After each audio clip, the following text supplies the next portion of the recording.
Day অফের দিনটা শুয়ে বসে বেশ আরামেই কাটাচ্ছিলাম। হঠাৎ দুপুরে সাদ্দাম ভাইয়ের কল কল ধরতেই বলল, চলো ঘুরে আসি। ঘোরার কথা বলে আমি কখনো কাউকে না করি না। এরপর আর দেরি না করে কিছুক্ষণ পরেই দুজন বেরিয়ে পড়লাম। মাওয়া এক্সপ্রেসওয়ে ধরে বাইক চালানোটা সবসময় অন্যরকম। চারপাশে দৃশ্য, হাওয়ার চাপ সবকিছু মিলিয়ে একদম ফ্রেশ লাগছিল। যেতে যেতে মাওয়া এক্সপ্রেসওয়ের সৌন্দর্য উপভোগ করছিলাম।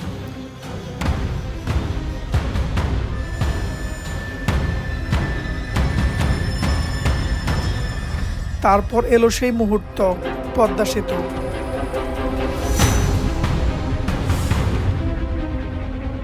বিশাল প্রমত্তা পদ্মার বুক চিরে দাঁড়িয়ে থাকা সেই স্বপ্নের পদ্মা সেতু।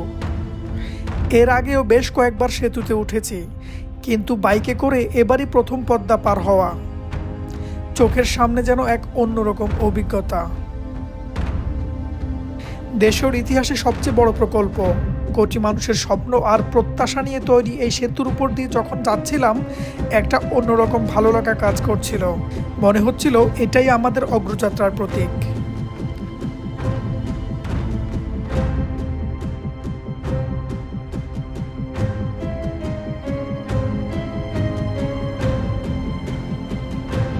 শরীয়তপুর গিয়ে আবার একই পথে ঢাকায় ফিরে আসলাম।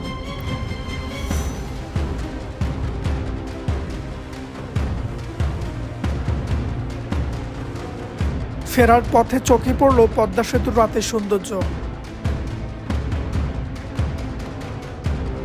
আলোয় সাজানো সেতুটা এক কথায় চোখ জোড়ানো।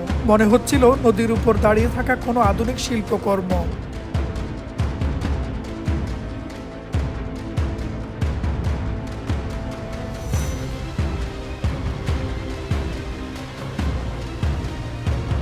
ফেরার পথে মেরে গেলাম আবদুল্লাপুর।